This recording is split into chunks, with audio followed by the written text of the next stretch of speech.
where complex narratives are being taken by alien beings into UFOs on beams of light. The Air Force is trying to cover up with a picture of Venus and the moon.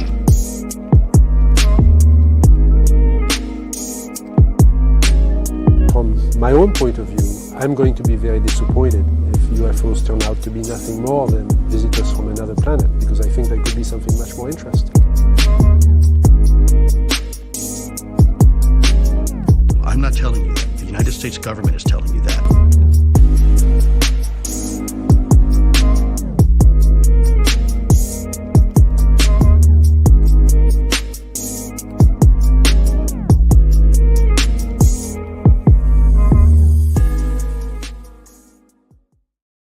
Hello, everybody, and welcome back to the channel. It has been a crazy few days for the UFO subject with the report dropping, and it's been talked about on all the other channels, so I feel like I'm playing catch up to those guys. But I did want to come on and cover it, and I've brought two awesome guests with me who I'll bring on in 1 second. Just the usual house rules. If you could keep the chat nice and cool, calm and collected, I would really appreciate that. It's okay to have differences of opinion. We all kind of take different things from this report, if anything at all, because it wasn't exactly brimming with information, but we'll try and break it down as best we can from our different perspectives. I also have an exclusive quote from Luis Elizondo. I was lucky enough to have a chat with Lou about 3 hours ago about the report. So Lou's provided me with a short statement, which is always interesting to hear that point of view. So yeah, any questions that you guys have throughout, please pop them in capital letters, and we'll try and get to them at some point. If they're relevant to that particular moment, I will try my best to read them there and then. If not, we'll get to them towards the end of the discussion. So let's start this off by bringing in my guests. First up, I'd like to welcome Katie Howland. Katie, how you doing? Doing great. Thanks for having me, Vinny. It's my pleasure. Thank you so much. I always value your input when we're talking about this aspect of the phenomena and others, of course. But yeah, I really do appreciate you being here. And next up, we have my good friend, Mr. Christopher Sharp. Chris, welcome back. Hey, brother. Such a delight being here with you and Katie. I admire you both so much, not only as just like people who are so well versed in this topic, but as just fantastic friends and human beings, really. So thank you. Thank you so much. That's really kind of you to say. And yeah, it wasn't that long ago you were here discussing the NDAA. So it's nice to have you back to kind of go over this report. And Katie, with your experience on the Hill and things like that, I think it really is really informative having you here to kind of weigh in on what we can kind of pull out of this report. So yeah, I guess we should just jump into it. We'll kind of go through it. We won't read it word for word. So if I do scroll past anything that you think was important, please let me know. And yeah, let's get to it. It was quite. I remember when I first opened the page and refreshed it, and it was there. I was just like, oh, here we go. So yeah, let's get into it. So obviously we have the table of contents. Let's skip that. The executive summary. I mean, it kind of, to me, it was great to see that the number of cases had jumped up to 510. I mean, my initial thoughts were, I'd imagined that the reporting processes have given us these new numbers, because do you think I'm right in saying that the stigma is slightly starting to drop with regards to aviators and military personnel coming forward? You go first, Katie. I mean, I think it obviously is, because we're seeing such an increase in the reports. And I think we have to realize that this increase in reports came in a relatively short amount of time. I mean, it's one thing for us who are constantly looking at this to go, oh, only a couple hundred more, but that's huge in this short amount of time. I also think that, we're going to see a rapid increase just as public education on the topic happens, because I think a lot of folks are just used to the status quo of not reporting, not talking about it. But as it's more in the news, we've seen a lot of media coverage lately. I think we're going to see those numbers skyrocket. I'm an epidemiologist by background, and one of the first things they teach you is just because you see an increase in reports doesn't mean there's an increase in the actual sightings, right? A lot of times it's better identification, better definition, less stigma. And I think that's definitely what we're seeing here. Yeah, Chris, what do you think? Yes, definitely. It's going away. What they're trying to focus on now is submariners, which is something which is made clear in the roundtable discussion we had with Moultrie and Kirkpatrick. And that's a really big thing in terms of the definition unidentified anomalous phenomena. So it doesn't have that aerial connotation anymore. So that's really what they're keen on now, is breaking through that dam, which is the submariners. Yeah, and do you think it's important to clarify that this was mandated by Congress for the fiscal year 2022 NDAA? So we have seen new language, sign into law back around Christmas time, but that's not relevant to this as such. Am I right in sort of saying that? I mean, I think what we saw in the 2023 NDAA was less focused on definitions, right? Other than the terminology shift to unidentified anomalous phenomena. So I don't think that's going to affect the number of reports. It's more going to affect the whistleblower side of things and the industry reports of NDAs and that kind of thing. So I wouldn't expect this year's NDAA to dramatically affect the number of reports we're getting in here. Okay. Would be my. And did anyone? I mean, it was interesting to see NIM Aviation for me personally. When I saw that in that page, I was like, okay, because we saw that debacle with the logo last year. Like, any thoughts on that at all? Chris, go for it. Yeah, that's very, very interesting. That is. I mean, I don't know how much I can really say about this, but sorry, it's the journalist problem. But yeah, I think they played a really big part of the report, let's say. But I'd just like to point out that I was just looking at it over again. I can't see the DOE in there anywhere. So the report was to actually look into kind of like incidents relating to nuclear assets as well, which was within the NDAA 2022.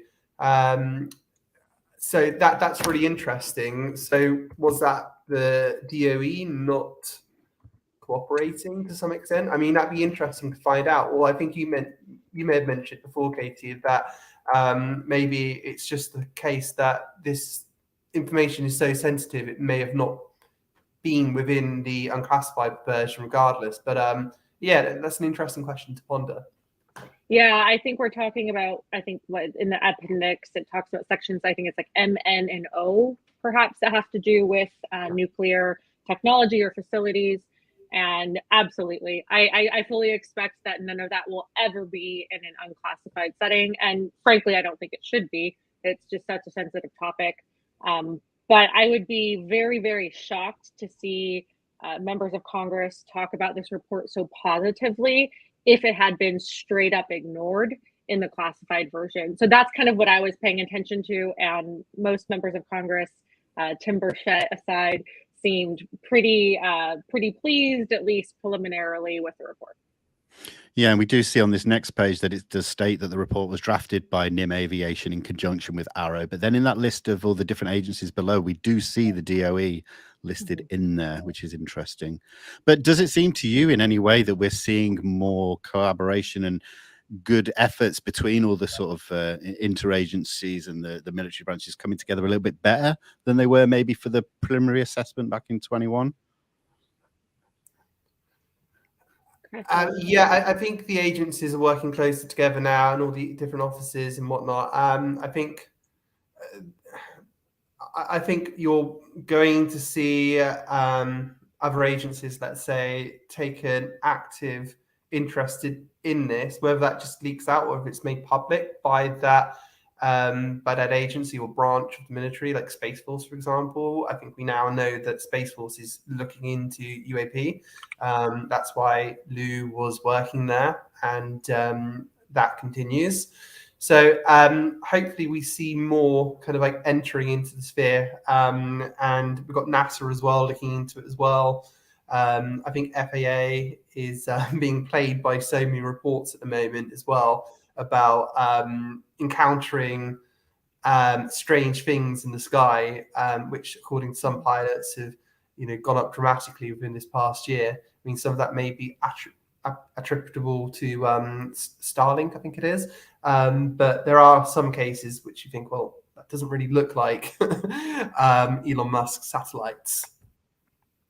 Yeah, no, I agree. I particularly zoomed into ODNI NIM, emerging and disruptive technology. I thought that was a very interesting office or sub component of NIM, just because I know for a fact that DoD set up a new office in the last 2 years. God, I'm gonna kill myself. I don't remember the exact name of it, but it's something very similar to emerging and disruptive technology. I'm not saying that that's a UAP office, but I think it's interesting to see it situated within that sub-function. I think it's relevant. It kind of harkens back to, I think, the foreign technology offices that we hear a lot about in, like the Corso narratives and things like that. Regardless of whether or not that's true, I don't know. But that definitely piqued my interest a little bit.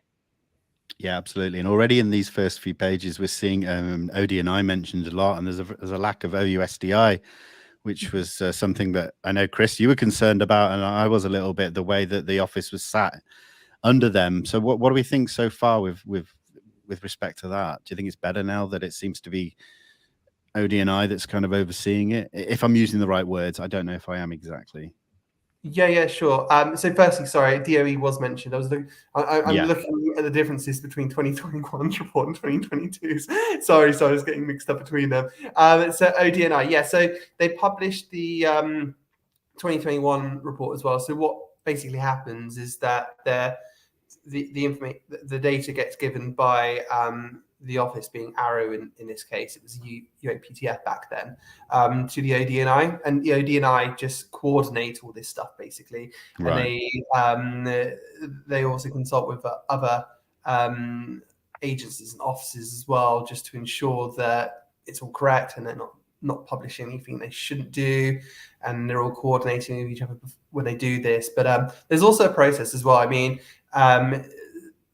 even though the report has only just been given to Congress, there is an ongoing process whereby the legislative affairs section of ODNI is liaising with Congress and staffers, just to ensure that it matches the product, as they call it, matches the intent as per the National Defense Authorization Act.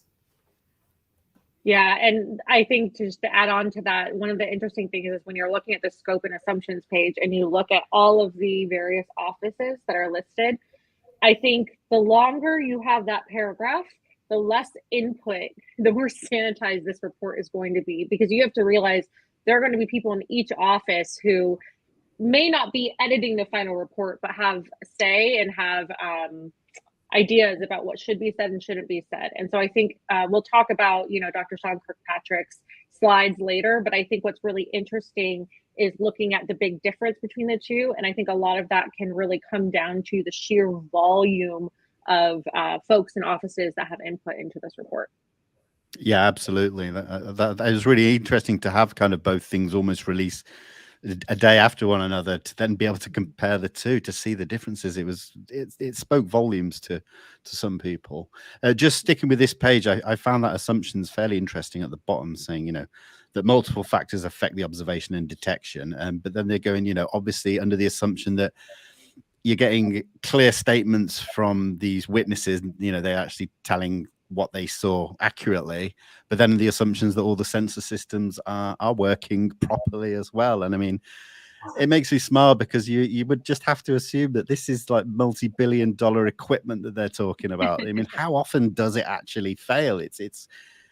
I just find it really interesting that they word things in certain ways. Yeah, well look, when I went to the round table, I asked, if they had seen anything. Sorry, just looking at the question right now. Yeah, I said, have you detected UAP demonstrating technology which you were unable to explain? Kirkpatrick started going into that, saying, yeah, there are some interesting dynamics there with flight. And then Moultrie butt in, basically saying, but Sean, is that partly that's something to do with sensor phenomenology, sir? And then Kirkpatrick just went in that direction, which was quite funny, because they're trying to gloss it over, in the words of the ODNI source that spoke to my colleague in October, Josh Boswell. So they're trying to gloss it over. And also, like, if you go on to page number 5, sorry, if you go forward on that, it's kind of got contradicted, because it states on there, continued reporting and robust analysis are providing better fidelity on UAP events, but many cases remain unresolved. So, yeah, I found that really strange. And, you know, we can go back to page 4 in a minute, but we're talking about the characterizations of all these different possible things. And then they have to caveat it by saying initial characterization does not mean positively resolved. It's like, well, what have you done? What have you actually confirmed? Like, what are you doing? What are you saying here? I can't kind of grasp that, really. Honestly, it comes down to understanding the federal government.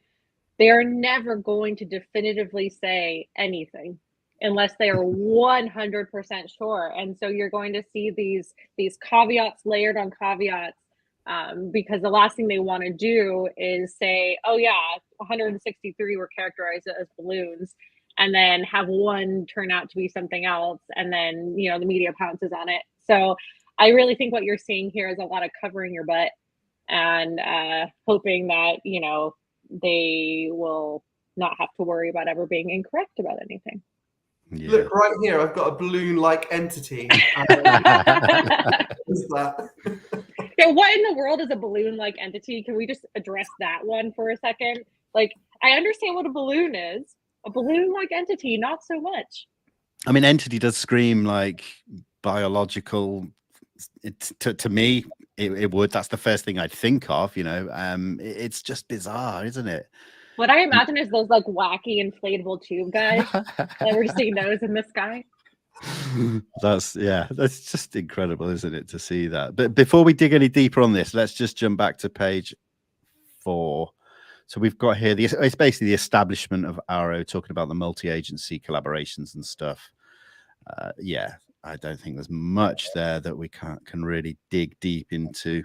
I suppose NIM Aviation will remain the intelligence community's focal point for the UAP issue, while AARO is the DoD focal point for these issues and related activities.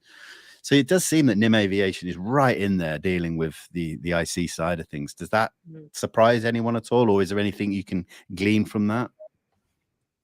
No, I mean, I just assume that within the ODNI, that's the office that got tasked with kind of taking the helm on here.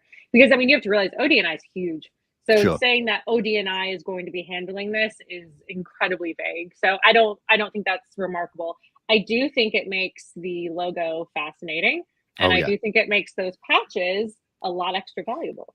I agree completely. Chris, is there anything you can glean from this page in particular that you think is worth pointing out? On this particular page, no, There's just there's wording. Sorry to interrupt, but just looking there, the broad scope of authority granted to AARO, things like that. It's, you know, it's just interesting. Go on. Sorry, I interrupted. No, I think I think this one, I mean, it speaks for itself, really. I mean, NIM Aviation, yeah, that's interesting. I can't really say a lot more about that, but it's really interesting, let's say. Yeah, I mean, there's nothing else I can really say on that, to be fair, but there's a lot of technicalities on there. So yeah. Yeah, I think you're right. I think that's it. There was one other thing that jumped out on this page to me real quick before we move on. When you see in the first paragraph, AARO will coordinate with other non-IC agencies, including non-IC elements of DHS. That stood out to me. I think what they're saying there, because I believe, I could be wrong, I believe FBI is considered IC, so it would fall under ODNI, so they're not talking about FBI here. I think what they're talking about is like Customs and Border Protection, which stood out to me because we're seeing lots of reports along the border. So that definitely stood out to me, and I think that's something interesting to pay attention to. Yeah, that's definitely interesting. Yeah, well, if they want to talk about the border, I mean, if you think about it, like 2004 Nimitz encounter, that was kind of like close to the border as well in terms of that area. So I think that's quite interesting. Yeah, absolutely. Maybe I'm Right. biased as a San Diegan looking at border stuff, but Well, we have had reports of a lot of things across the South American border as well, Mexico and things like that. So it's certainly worth bearing in mind. And I think that was really interesting that I wouldn't have been able to break it down like that. So I find it intriguing in the least. So anything on this page, and obviously we've got the numbers here, and I think, like we already mentioned, it was interesting to see these higher numbers. It was good. And Chris, this was something that was reported on by yourself and Josh back in October, and the numbers turned out to be pretty much the same as what you reported on like back then, which then makes me think that other things that were featured in that story may also hold a lot of weight, such as, you know, there was that one incident in the Middle East with the Reaper drones and the orbs, and that part, there was nothing like that featured in this report. So that to me then puts a lot of weight on that particular case, for example, that these things are being reported and picked up. So how, do you want to speak to that? Absolutely. I mean, I can't take credit for that. Josh got all that. That really surprised me because we were trying to find sources basically to tell us stuff and give us the inside story. I didn't hear from Josh for a while, and it just came from nowhere. I was like, bloody hell, where did that come from? Because I've not really known anyone to get like an ODNI source like that to speak out. But I think it was in answer to Barnes's article, basically. And I think the source himself said, look, they're trying to gloss things over here. And the source said, there's a SHIT loads of classified videos that are pretty profound, pretty clear.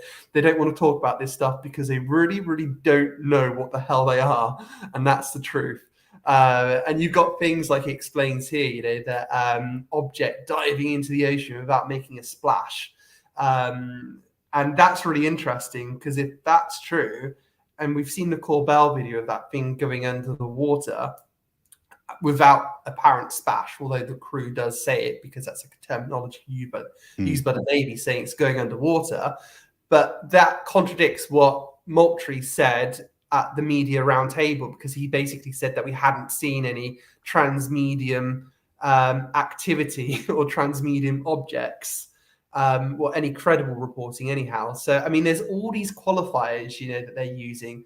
Any credible reporting, not any reporting. So, yeah, I mean, they've got to be really careful now, these people do, because, the new NDAA does make it clear that they're going to be looking at all the times when government officials have misled the public when it comes to this topic. So I would count that as kind of misleading, because even though they're careful with their statements, the media just tends to run with them without looking at the nuances. And the same goes to this report as well, which we'll get onto later. I think that you brought up a really good point, Chris, and this is something I was on a foreign policy podcast a couple of days ago, and that was something I brought up, is that I think a lot of the media, the journalists who should know better, who should be digging in piece by piece in these reports, they zero in on those little comments, and they don't look at what actually is backing it up, because a lot of times it's very, very different. Or, people who are capable of reporting on very nuanced public policy for some reason are incapable of reporting on nuance in this topic. And that's why, I said earlier this week, print out the report, read it yourself, go line by line, because oftentimes a single word is important in the overall view of it. Yeah, I completely agree. And a lot of people were instantly saying, well, it's a nothing burger, there's no decent information. And I totally disagree. And then people would say, yeah, but you're just clutching at straws. You're naive to think that there's anything in here. And again, I disagree. It's very difficult, isn't it? When lack of information is also information. Yeah, I mean, it just points to certain things that you going forward, this isn't a bombshell and it never was going to be. This is clearly laying out procedures and things like that moving forward for AARO and the scope of what they're going to do. And I found that great. And just talking about, Chris, you mentioned there that there were obviously videos and things that were analyzed and looked at. And we see the line saying that some UAP appear to have demonstrated unusual flight characteristics or performance capabilities and require further analysis. I mean, that's a big line for me personally, because it shows that they are looking at something bizarre.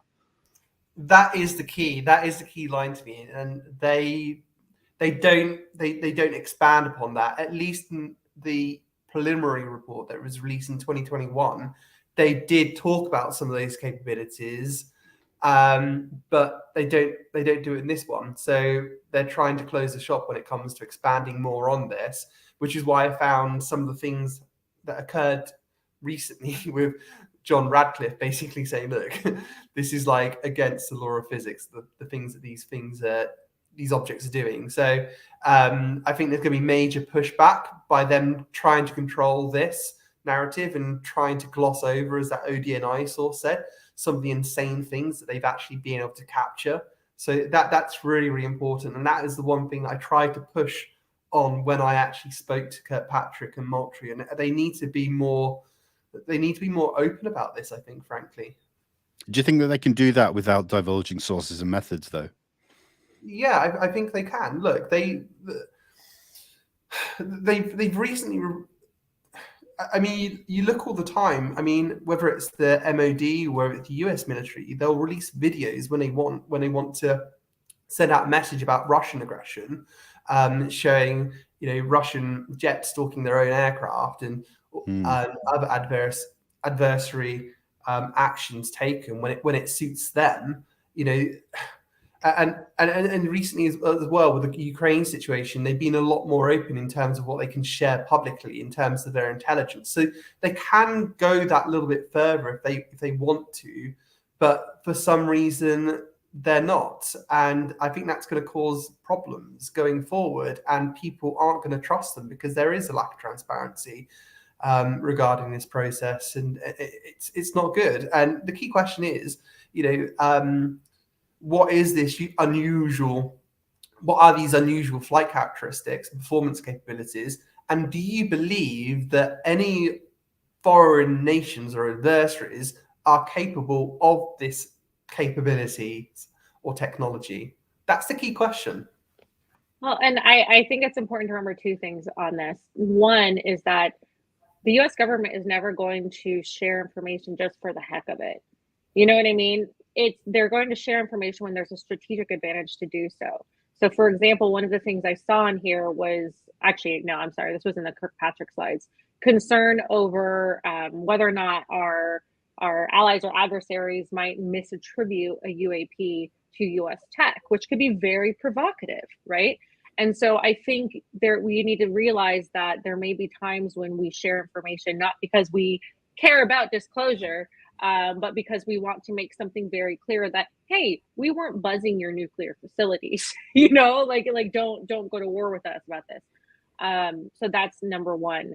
And number two is something that I completely forgot and it just left my brain. Don't worry, chime in if it comes back into your head. Don't worry. I suppose the other thing that jumped out to me on here was that they're saying that the majority of the new cases came from both the Air Force and the Navy. And then obviously in the preliminary assessment, there was a certain lack of the Air Force involvement. So, I think we've been crying out for that, but I'm not convinced 100% that it's just all of a sudden they're just talking and collaborating. Any thoughts on that? I want to know where Space Force is. True. That's a great question. Yeah, good point. That's what I saw. I mean, I can't speak to Air Force. I highly doubt that suddenly after 70 years, they're just perfectly compliant. But yeah, we're missing a couple branches there. Maybe Marines have seen something. I don't know. But I would like to see something from the Space Force, especially considering there might be some very intelligent people working for Space Force on this topic. So I'm very curious about that. Yeah, absolutely. Chris, any thoughts on the Air Force? So on Space Force, firstly, multiple people told me that Space Force are studying this, and this is why Luis Elizondo was working there as well, from my understanding, that there is an ongoing effort with Space Force. So I just don't know when they're going to publicly acknowledge that, but we'll have to see. In terms of the US Air Force, so it confirmed to me that it did not extend its pilot program to look into UAP hotspot, I think it was like a particular UAP hotspot. So that was interesting. So I don't understand where the Air Force is at the moment currently in terms of this, because I don't know, from my understanding, the stigma still attached to the topic within the Air Force. So I don't know how many new cases they're going to get reported as compared with the US Navy, which is doing more to help erase the stigma. So I mean, it is definitely an interesting situation. But from my understanding, when the UAPTF was getting started, it looked like the US Air Force was going to start cooperating with them and working together with them. But then all of a sudden, they just did a complete U-turn and didn't have anything to do with the UAP topic again. Yeah, absolutely. Now just this last bit at the bottom of the page, this partnerships and collaboration, it was good to see the FAA and NASA mentioned, but I found it interesting where they said that AARO is working closely with OSDPA and mission partners to develop information sharing and messaging strategy that aims to maximize transparency. I mean, okay, if you say so, while maintaining appropriate protections of sensitive sources and methods. Okay, that I did like to see that word transparency in there, but at least give us something with it. It's easy to type that in a report. Yeah, exactly. I'm sorry, I call bullshit. It's the public affairs office. Their goal isn't to be transparent. Their goal is to manage the message. So I think that's just a cut and paste communication strategy thing that you could probably find in many DoD reports. Cool. Good to hear that from you. Yeah, that makes sense, I suppose. And then page 6, it mentions the first time here about communication with allied partners regarding UAP. Now, we've not really heard that much. We did hear a bit out of Canada towards last year. There was a few conversations we know that had, and I think, am I right in saying that there were briefings held between, I don't think it was Kirkpatrick, it might have been someone before him. Do you know about that, Chris, at all? Can you confirm that? And I'm sure there was a briefing between whoever was running the UAP office last year. It might have been AIMSOG, I'm not sure. Chris, do you know anything about that? Yeah, from my understanding, I think it was it was reported that there had been a briefing that took place with Canada's MOD on the topic, from my understanding, and that was confirmed by Susan Goff as well. So that has taken place. I mean, this is a really, really, really vital question in terms of in terms of collaborating with allies and partners is so vital, because I mean, just keep that thought in your head. But let's just say there's so many theaters within the past 20 years that the US and its partners and allies have been operating joint joint operations, let's say. And then obviously we had the Five Eyes Alliance as well, where information. I was just about to say that. Yeah, I would expect that it would be Five Eyes exclusively at this point, at least formally speaking. I'm sure there are small side conversations that happen. And for those of you who aren't familiar with Five Eyes, it's basically the closest information and intelligence sharing agreement we have. It's for the 5 basically majority English speaking countries: US, UK, Canada, New Zealand, Australia. I'm not missing. Yeah, that's 5. No, right? that's it. Yeah, no, that's it. Yeah. That's it. So that's what you would expect, is that most of the intelligence will be shared with those countries that we have our closest relationship with in terms of intelligence. Yeah, and when we, after we mentioned Canada, but then, you look to the UK and there's no conversation happening here whatsoever.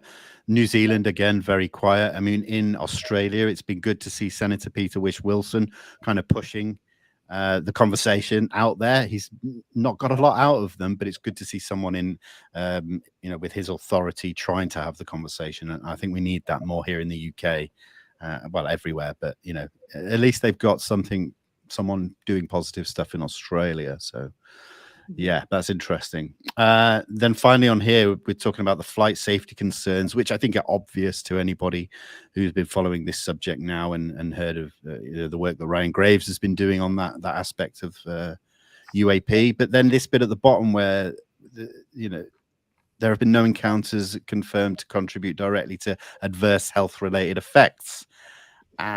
Which, okay, I mean, a lot of these cases were just from the year, but I found that still very surprising. Yeah. Chris, I'll let you go first. Yeah. So the key word being here, another qualifier, direct. And confirmed. Exactly, and confirmed. It's very, it's meant to be like that. It's phrased like that for a good reason. But I mean, I think Luis Elizondo suggested that health implications were that pilots or naval aviators would be up in the sky. There would be lost time events, so where they would like lose a minute or something in the sky and they wouldn't know where that time went. And it would be because I think it would be like, okay, I burnt through, no, it's 1 minute forward, but I haven't burnt through that much fuel, or something like that, some discrepancy between the time and the fuel that they had burnt. And that led some naval aviators to believe that they had lost track of time. And then there was I think radiation burns as well that was reported by some naval aviators, which they think related to incidents involving UAP and possible microwave damage as well. So I think those would be the things that could be health implications from UAP. It's very interestingly worded. Definitely, it's it's something to look out for in the future, and I'm hoping that as more progress is being made on this topic and AARO gets its act together, that we can get some more definitive conclusions on this. Absolutely. And, I think those two words are what stuck out to me as well. Putting my epidemiologist hat on, though, I also was a little irritated because what we really need is we need epidemiologists to study this for decades. Because what we see a lot of times are the type of exposures that UAP experiencers have are typically in the radiation symptomology. And we know for a fact, we know based on anecdotes that experiencers have high amounts of autoimmune and cancer clustering. These are changes that happen over years, decades even. And so I think what we need to do is really make sure that for folks who are having these encounters, we're following their records for a while. And that's not a cheap thing to do, and it probably won't happen. But if we're really serious about looking into this, that's what we would look at. Because it's just impossible to say at the exact time whether or not there was any impact to human health. There's a lot of cellular changes that could happen that we're not going to see immediately. It's really important as well for pilots, naval aviators, and their families to understand what they're getting into when they sign up to serve their country. I feel, you look back on decades ago when the nuclear tests were being carried out, and now you've got lots of people who took part in those tests, and they've got horrible diseases from it. And at the time, the risks weren't made clear, and that's seen as a scandal. And I think that we could potentially see something similar if it is found conclusive that there are health-related impacts from UAP. Yeah, absolutely. I appreciate you both talking about that. I mean, we only have to look at what happened with John Burroughs following Rendlesham, the amount of years and decades he had trying to get his medical records and some kind of reimbursement through, as a veteran. So, yeah, it'd be interesting to see how that develops in any more future reports and the work that AARO are doing. So, yeah. So moving on to the summary here. I mean, the first line stating about the hazard to flight safety.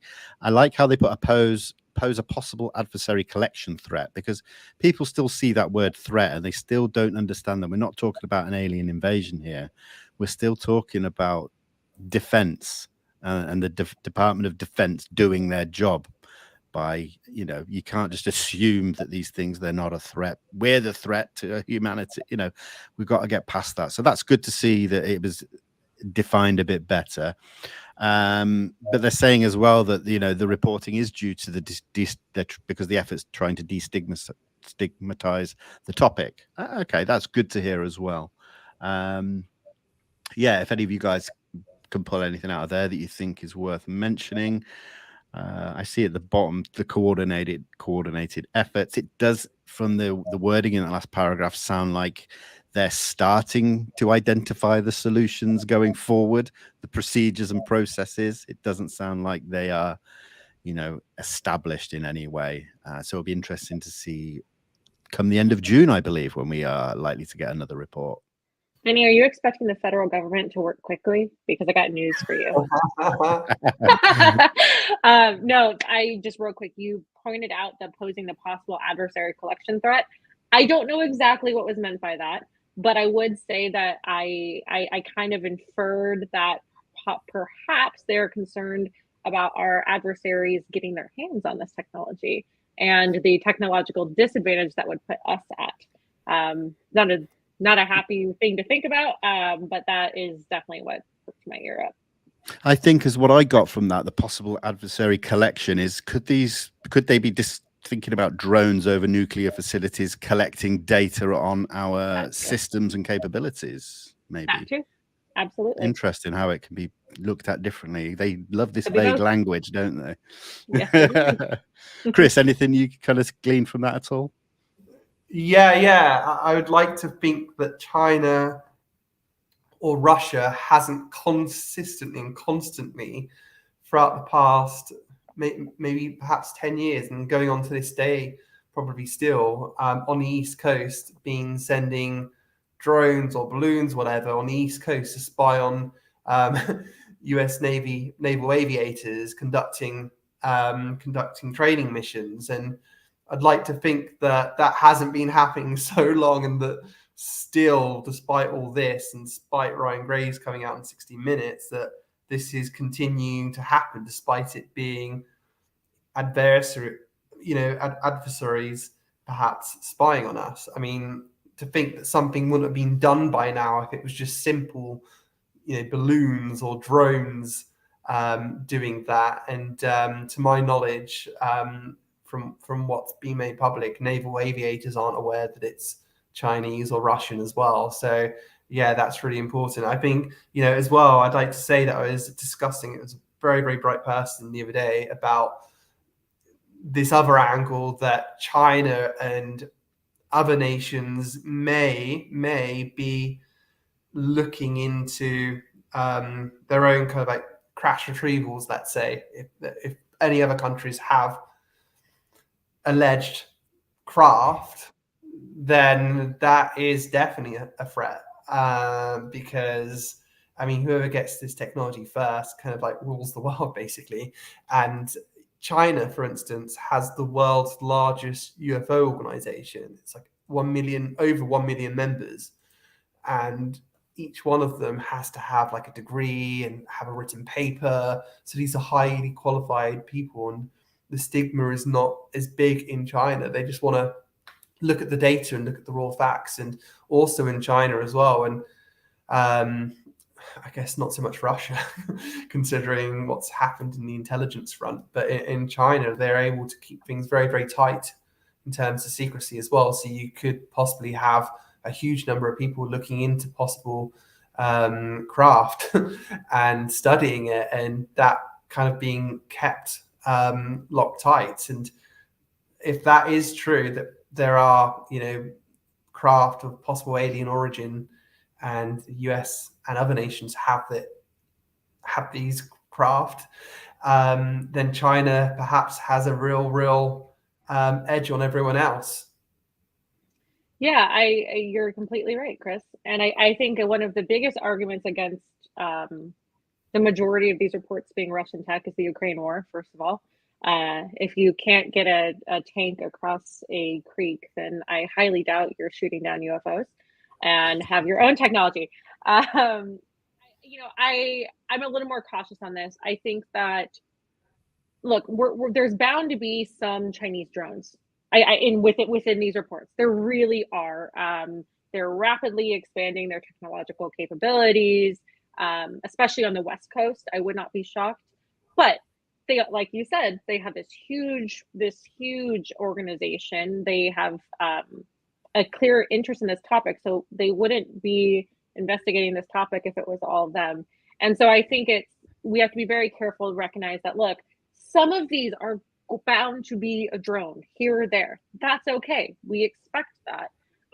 But arguing that all of this can be explained by foreign adversary tech or black tech, maybe one or two sightings are, maybe there's one class of sighting that is black tech. That doesn't mean that all of it can be explained in that way. But yeah, I personally am very concerned about the Chinese government and how they are looking at this topic. I think it's probably our biggest threat at the moment in terms of the UAP discussion. And I think what we are really seeing is a huge imbalance in stigma because of the Robertson's panel, right? A lot of other countries that didn't have those efforts to intentionally destigmatize or intentionally stigmatize the topic don't have the same hangups that we have in the US. And it's really going to harm our national security. So we've got to put our pedal to the metal on this, or we're going to be outmaneuvered. Yeah, well said. I completely agree on that. Just looking here at page 8, I believe that was just what was laid out in the NDAA for fiscal year 2022. So we don't need to kind of pull anything from that. Correct me if I'm wrong, but I'm pretty sure that's all that was just in the NDAA. Mm-hmm. Here we go. Unclassified. I think that again is still the end of that. I just would refer people to the NDAA or to go and look at that themselves. Establishment of the office and duties based again on the NDAA and what they were asking them to do and develop. There's your key terms. And it's interesting, that top one there, range fowler, and then we happen to see the release of these, well, I think, was it 70 or 90 redacted range fowlers appear yesterday, including the Nimitz and stuff. I found that really interesting. I had a brief look and couldn't really get much information out of them because of the heavily redacted areas, but why is it? It just seems that we get things like all in a little bunch and things seem to drop at the same time. It's strange. There we go. I think that is that. So is there anything anyone wants to say before I move on?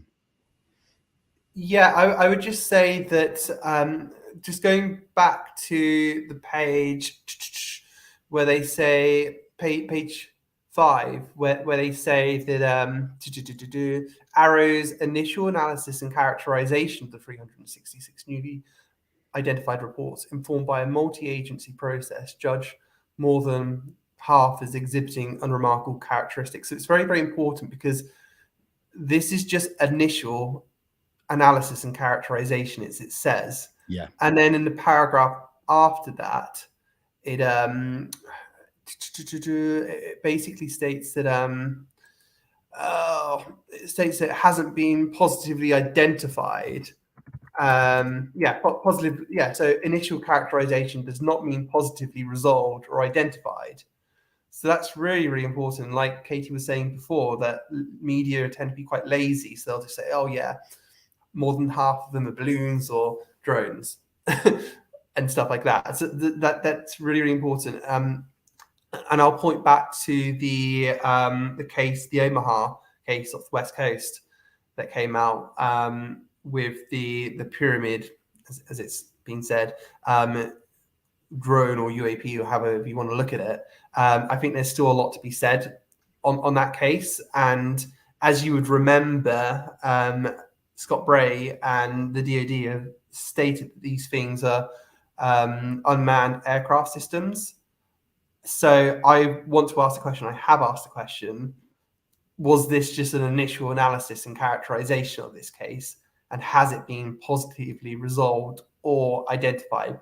I think that's very, very important. I mean, if it is China and you don't know where it came from and you've not managed to managed to find the origin and prove that it's Chinese, that's really, really bad. And if it was the Chinese, this looks like really, really next gen technology, especially if the US can't explain it to start off with. I mean, it's only recently that they've said it's UAS, and we don't know if that's definitely UAS or not. But if it was their technology, why would they be flaunting it around the US fleets so that it could be shot down?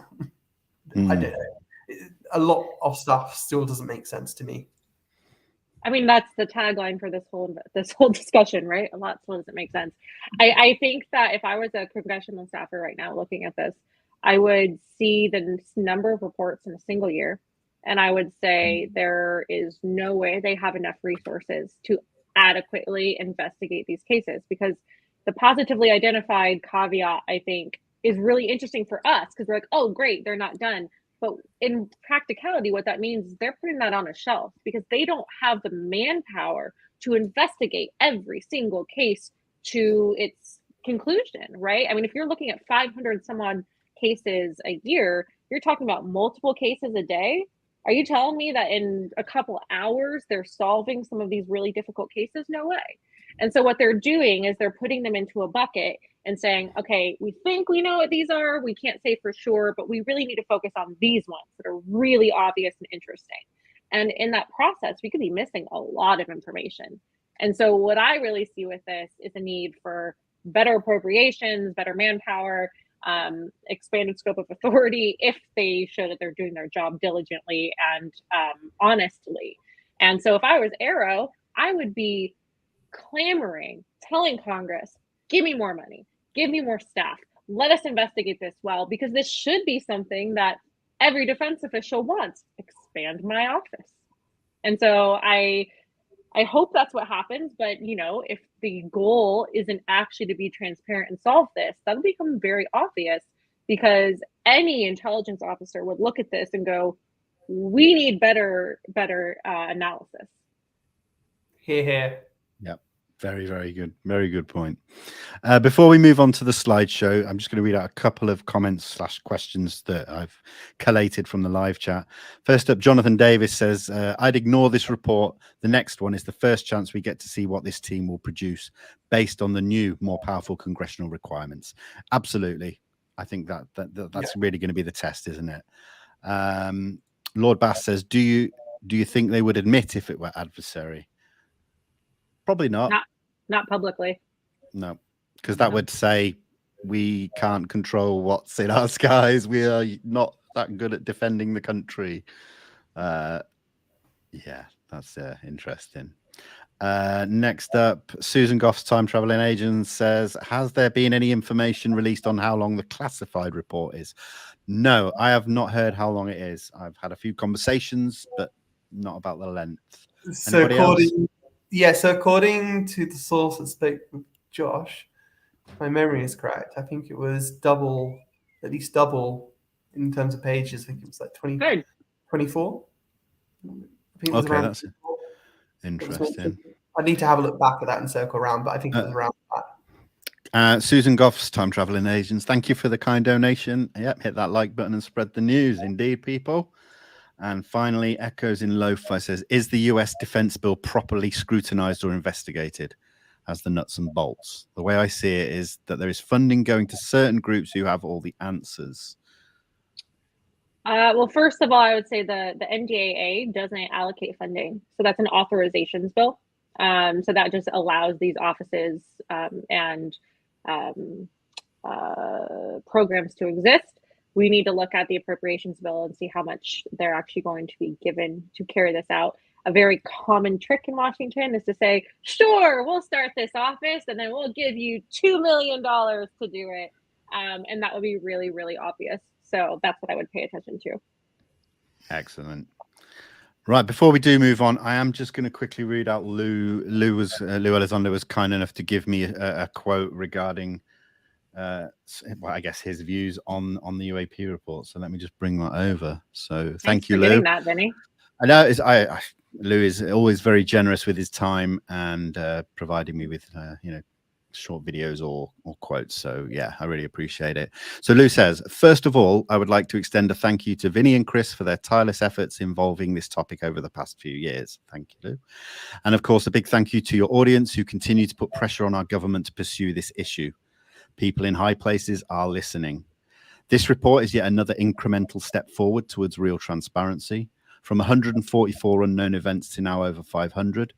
Personally, I expect this trend to only increase with time. We must also remain vigilant and remind ourselves of what Chris Mellon said in his most recent article.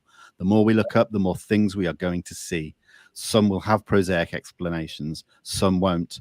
It is these that remain completely out of the realm of our current technology paradigm that we must focus on and not allow ourselves the temptation of writing off the truly unexamined as simply a mirage or atmospheric anomaly. I trust our pilots to win our wars. I also trust our pilots to tell the truth. lastly, I trust our pilots know the difference between a seagull and something truly exotic. Amazing. Thank you, Lou, so much. So yeah, it's good to always get a statement from Lou on his thoughts on what's happening. So yeah. That's great. Right. So, one thing I will say as well, the Chris Mellon's article was really interesting, pulling out his key takeaways. That is linked in the description for people to go and take a look at, as well as the couple of the videos that have cropped up with John Radcliffe, Andre Carson in the media the last day or two. Go and check those out. I was going to play them, but then I was worried about copyrights and all this. So I just recommend people go and check them out for themselves and take what you will from it, because it was very interesting. Let's move on to Kirkpatrick's slideshow. Here we go. And this was a lot better. I can't remember if anyone can, who he presented it to. I did have it written down and I can't remember where I wrote it down. It was the transportation group. Yeah. And some aviation as well, was it? A civil aviation group, maybe. Right. So, yes.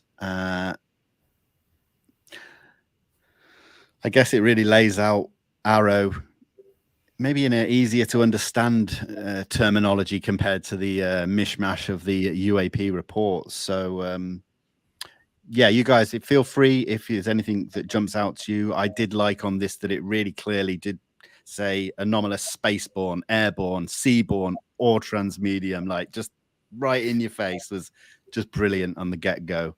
I think Chris Mellon's really excited. He finally saw spaceborne. He's been really hammering that for a while now, so it was nice to see. And then also, going on to say that something that's not attributable to known actors or causes. So, really laying out that this is for genuine unidentified anomalous objects. So, yeah, that's great. And it says here, complex hazards and threats across service, regional, and domain boundaries. Yeah, very interesting language. Here we go. Next one. Again, guys, if there's anything you really want to sort of pick out, please, I might miss it, so go ahead. Talking about characteristics, behavioral, technical, physical limitations. Yeah, it's... I don't know what they mean by the disposition of observed phenomena. I mean, do they mean characteristics? I mean, because that's not what they... Well, no, that's not what they mean, because that's a separate bullet point in the very beginning. So I want to know what the disposition is. It's nice in the vision to see that they're talking about greater transparency. Now, does that mean greater transparency within the IC and the DoD, or outside into public? I think that's keeping it internal still. Oh, yeah. Yeah, absolutely. I would say that, what is it again? Sorry, I got given the slides from Sue as well. Yeah, I mean, any assessed technological gap between the phenomena and the United States on page 3, in terms of vulnerabilities, that's really, really important. And it was quite interesting because Radcliffe, when he was speaking today, was saying that this is technology that we don't possess, and we need to know that.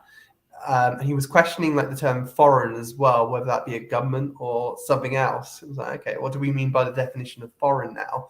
Although I'd say in the report it's made quite clear that it's foreign government, but it's another term to look out for in terms of them trying to hide technology. Yeah.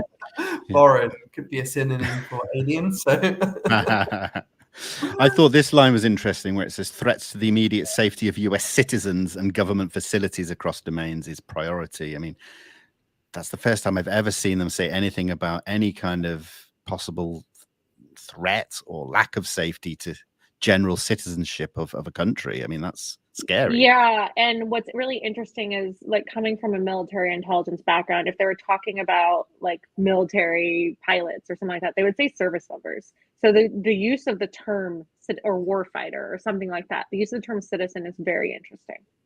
Absolutely. Just to address this, would you mind, Chris, were these slides leaked as a counterpoint to the report? So what happened was that he gave it, I think it was Wednesday that he gave the presentation, and I was trying to get in touch with the organizers to see if I could perhaps watch it live. And then they were basically saying, oh, we're not doing it as a live stream. I was like, okay, cool. And then I contacted Susan Goff for the slides, but I mean, Dean Johnson had already released them by the time Susan gave them to me. And unfortunately, they had no transcript for this event either, which is quite disappointing. But, you know, if there's anyone out there that was there for this event that wants to talk to me, please come forward and message me up on Twitter.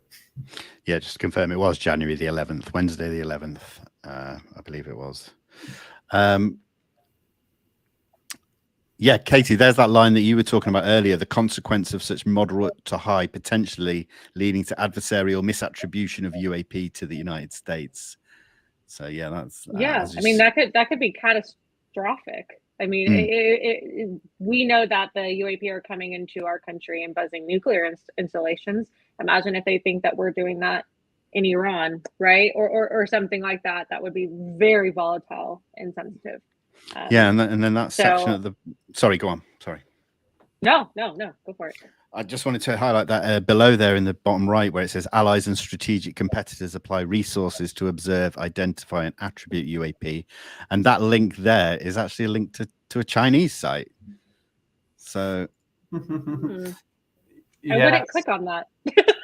Yeah, it's already thrown up a security warning, so I'm not going to do it right now. But that's the only link in the entire slideshow that, you know, external link, and it's to Chinese. Yeah, it's makes you ask a lot of questions. Yeah. If I was a lobbyist, I'd be looking at how much money the Chinese are putting onto this, and I would go to the members of Congress and say, "Oh, you really want to spend less than the Chinese are spending on this?"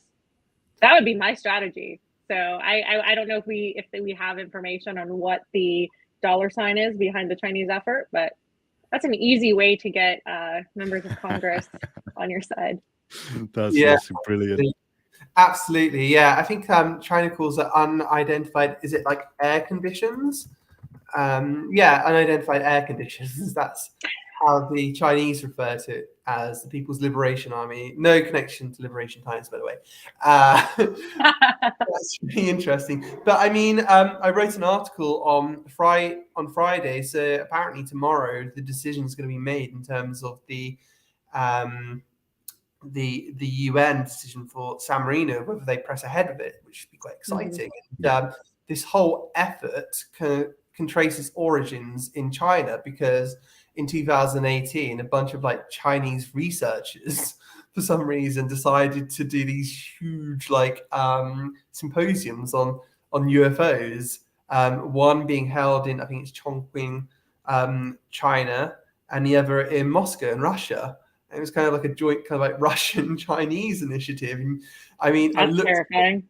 Yeah, I looked from the footage. You can find it online. I'm hoping it's still there, but you can see like the one in Moscow, and you got a whole bunch of like military in there, like soldiers with their uniforms on, and they've got Russian cosmonauts present as well, and they've got big industries and representatives there from different trade federations and stuff. And it was a really big, well organized thing. And what they did was they got lots of representatives from different countries, like Gary Heseltine from the UK, for example. I think they brought him over for one of the events, and the plan was to have a third event in Hezhe in China, and the plan was at that event to actually come up with a plan and coordinate going to the United Nations to get this brought up to the UN.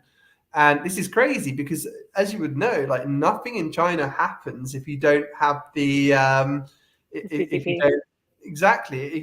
you don't have the government saying it's okay, then you can't do it. So I just thought it was really interesting, and all of a sudden this thing just fell away. So I think there's a big undercurrent of interest in China, which may be bigger than some of us may realize. Well, and honestly, like I'm shocked by that. I'm shocked that the Chinese and the Russians want to take this to the UN, because I know that, like in the US, for example, while there may be positives to going to the UN and sharing information with our allies and whatnot, there's going to be a big group of people that say, no, we're not sharing any information with anyone we don't want to. You know, that loses our strategic advantage. So yeah, I'm really interested in what the Chinese and Russians think they can gain from that. You know, like what's their end game? Is it truly just, oh yeah, we want to be partners with everyone and get the information? I don't know. But I would be a little skeptical. I'm always a little skeptical of these things. But it'll be interesting to see. That's not to say that I don't think the UN initiative is a good idea. I think it's a great idea. But I think everyone's going to come to that with different motivations and different expectations of what they get out of it. Yeah, no, definitely. Now, this page really stood out to me a few points. In that first box there, it's talking about capabilities for optimized cross-functional UAP detection, tracking, mitigation, and recovery. So, of course, that really screamed, recovery of UAP. Okay. Probably done it before. Maybe. You never know. And then this second one, revealing and exploiting elusive and enigmatic signatures through advanced technologies, which is, exploiting. Yes, that's really, really interesting. I mean, one of the first articles on Liberation Times was done by Bob Pliskin, who's a former Marine intelligence officer. And that was all about signature management. And that's really, really interesting. It was kind of like, I think on the East Coast, if you look at what's out there in terms of public information, it seemed as though that there was a certain degree of signature management taking place that we couldn't explain. So yeah, that's really, really interesting there. And if you're getting into it from an intelligence perspective, that's one of like the key things. Because in the last report, it said the UAP TF holds a small amount of data that appear to show UAP demonstrating acceleration or degree of signature management. So yeah, signature management is basically used in the military and defense context. A signature would be any manner of identification that can be detected by an adversary. So an example would be considered a signature, for example, that would be a radar cross-section, active or passive signals emitted, infrared emissions, or even distinctions that can be seen visually, meaning an identification can be made. And by the way, those are not my own words. Those are Bob Pliskin. I'm not that intelligent. So no. So that I think that's like a really, really important thing to kind of like hone in on. Yeah, absolutely. And then on this next box, the interdisciplinary analyses, talking about peer-reviewed conclusions using the scientific and intelligence method. I mean, that's what we always want, isn't it? We want peer-reviewed work to be done on this subject, and that's well, and I want to know, where is that going to be published? Is it just going to be internal in the U.S. government? That's what I assume, but I would love to see a legitimate journal, like let's because that's how good science is done. We've talked about this a lot, but we have to be able to use our scientific resources in this country. We have some of the best scientists in the world, and we're not utilizing their expertise because we're not allowing this process to actually go through peer review, which strengthens our assessment and our analysis of capabilities. Yeah, absolutely. And then in this last box, the two small parts that stood out to me were obviously transparency, building trust and transparency, but the fact that it mentions oversight authorities, it's nice to know that they're aware that there are people looking over their shoulder and breathing down their necks, that really is important. So yeah, what a great page that is. Yeah, absolutely. And then this next one is obviously talking about educating aviators and crews. So the fact that it's talking about sharing UAP data, with aviators, it's like this is what you've got to look out for, and showing them like really interesting stuff like that. That's kind of what I gleaned from that. Just obviously help them identify and report things better. Encouraging reporting, destigmatizing. These are all buzzwords that we like to hear, but I still, for some reason, a part of me is still not convinced over the, in the grand scheme of things. What do you guys think?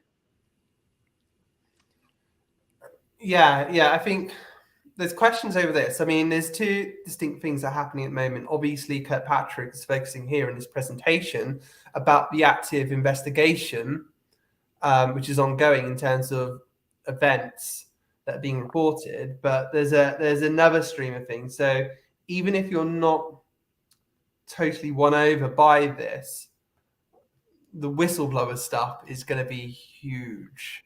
I mean, you've got Chris Mellon, someone of his position, using those last lines when he's talking about his key takeaways from this report, stating that, he knows of a number of, whistleblowers basically who are coming forward that know a lot about the crash retrieval programs potentially, and reverse engineering programs. So that's really, really huge. So I think my key takeaway for anyone who feels that, look, AARO's not going to do anything, it's going nowhere. Well, firstly, it's been taken out of OUSDINS from a certain extent, which is great news, which is brilliant. Yeah. Exactly. And secondly, I think we've got this other thing which could blow a lid on this whole thing in terms of the whistleblower stuff. Yeah, I mean, Mellon actually used the words alien technology, I do believe, as well. He did. He's getting excited, isn't he? He is getting excited. Yeah. I just He's want to highlight. Excited. Sorry, but he's also very, very cautious in his wording, and he doesn't throw around a word without thinking about it and thinking about the ramifications of it. So I think that's important. Absolutely, yeah. Because like Chris Mellon is someone who has probably written a few of these similar reports like this before, that go to like the top of the top in terms of like presidents and stuff like that. So his wording, the way that he's been trained, you have to always take that into context. And so like Katie said, it's hugely important, the words that he chooses. Yeah, absolutely. Just wanted to highlight this comment from JD. He says, the UAP JIATF was much more informative compartment. I wonder if Dr. Sean Kirkpatrick has read into it. SecDef and Comustratcom were. That JIATF cropped up, I think it was towards the end of last year, and I can't remember where, but it's interesting to know how much Kirkpatrick has been brought up to speed as someone new to the study of UAP and running an office about UAP. What historical stuff have they shared, or maybe more the question is, what has he actually caught up with if he's been handed a whole lot of stuff and he's had a limited time to look into it? I think that's really a point we should be considering as well. Yeah, that was like what Luis Elizondo was quoted as saying in my most recent story. So it was like, now that AARO is no longer under the chain of command of my old office, the OUSDI, I would support increased authorities to Dr. Kirkpatrick in order to identify all US government equities, both past and present, who may have been / are involved in UAP studies. So yeah, you're definitely on the right lines there. Yeah, and JD, I'm sorry. go on. I was just going to say, he's just clarified that the JIATF was the Navy compartment from submarine sensors. So thank you, JD. Sorry. Yeah, Casey. I would say that I would say that the 2023 NDAA, I believe it was this year, that assigned the AARO authority directly to DepSecDef, Kathleen Hicks. I'd say that is very indicative of the fact that he hopefully is getting that. Kathleen Hicks is one smart cookie, and she doesn't take a lot of shit. So, if there was anyone that this office should report to, I am absolutely thrilled that it's her. Brilliant. Yeah, like similar things. She's great. Yeah. Here we go then. What kind of information would be necessary and sufficient for UAP analysis? So this is great how it breaks down the different angles that they can collect data to look at and analyze. And the interesting thing that is in the UAP report, it did say in one of the parts that it seemed that there was not enough data or information to do a good analysis on it. But I think that there probably is. They've got the witnesses, they've got the sensor data, because sensors was mentioned so many times in that report, but it was skipped over. It was just sensors and And I think the fact that they're talking about sensors so much, they must have so much information. But this is good. And then again, about the observer, we're talking about physiological, psychological, or other effects apparently corresponding to the UAP observation. So they're definitely highlighting the health effects here. There must be something to it, It's not just a what if. There's no health effects, but report all the health effects. Yeah, exactly. Yeah, the indifferent stuff is quite interesting, because you'll remember with the Nimitz case, Kevin Day basically said that they acted as if they wanted nothing to do with us, and it looks as though, like on the East Coast as well, that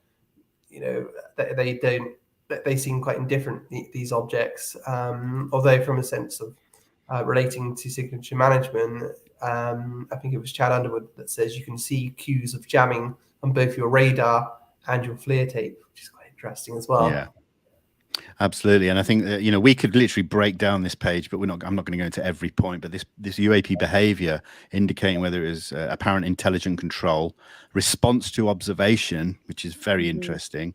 Response to observation and or observer presence, and apparent indications of indifference or hostility.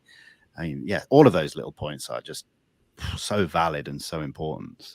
It's such a rich slideshow. And again, guys, the report and this slideshow, if you haven't got them already, the links are in the description of this video for yourselves to go and print out, like Katie says, read each line and peruse and form your own conclusions. And that's the end of the slideshow. But again, it's just so interesting that the two documents are so different in their kind of writing and scope. Do you think there's anything we haven't touched upon that's worth mentioning, that's maybe just come out of this week? Anything that's said in the media? Please go for it. Andre Carson, man, drop in that word. I think it's very interesting that we're now talking about debris. And you said the debris wasn't interesting, which wasn't notable. Or notable, right? Notably alarming. That's so what do you think of that being used? Notably alarming. What in the world is it then? Because if it's not notably alarming, it's probably not UAP. It means we know what it is, right? So that just doesn't make any sense to me. And I also want to know who cleared him to talk about that, because that is a huge admission that we have some sort of debris of something. Yeah, absolutely. So if you saw something that they got from Roswell like decades ago, it's like, oh yeah, we pulled this out. Would you be notably alarmed, knowing that it's been in possession for decades? Well, no, I wouldn't, because it's not going to do anything to us. I'm not alarmed that oh my God, what's it going to do? It's not, two senses there, isn't there? From a congressional standpoint, in terms of you've not told us, that's alarming. You've not told us. But very then alarming. He said, like, well, you've had it for decades, so I don't know. Yeah. That's how I saw it in that way. We're not alarmed by it because we're not worried about what it's going to do or any implications from that aspect. So, and I've seen this on social media today since posting that video, that so many people are reading these short quotes from these important people and really coming up with absolute opposites depending how you see it. And so that's funny that Katie and I both just did exactly the same thing there. And it just goes to see that when they're not using really defined phrases and words, and they are being vague, that it can be interpreted, and this is where we end up, I suppose. Yeah, I mean, if I was still in DC, I would just be showing up in his office right now, and I'd just be sitting down with his defense and intelligence staffer and saying, so what was that about? And maybe that's what we need.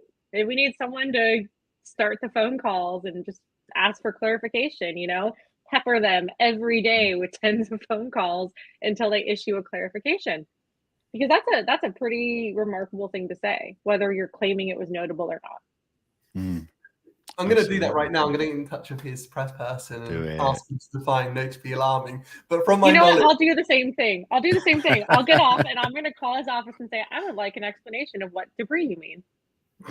Amazing. But this is the thing, these people are put onto these like Fox News, CNN, and all it'll take is one slip up from one of these people, and like we can latch onto something really meaty, So let's hope that we get that soon. It's kind of like when Joe Biden accidentally led the charge into making gay marriage illegal. Sometimes a little slip actually results in policy. It has happened before. It can happen again. So let's get that debris info. Yeah, it was good to have that, to a certain extent, confirmation, let's say, if it is the case, because I've been told that, there's been multiple testimonies from people allegedly involved with these programs, and they have provided verifiable information.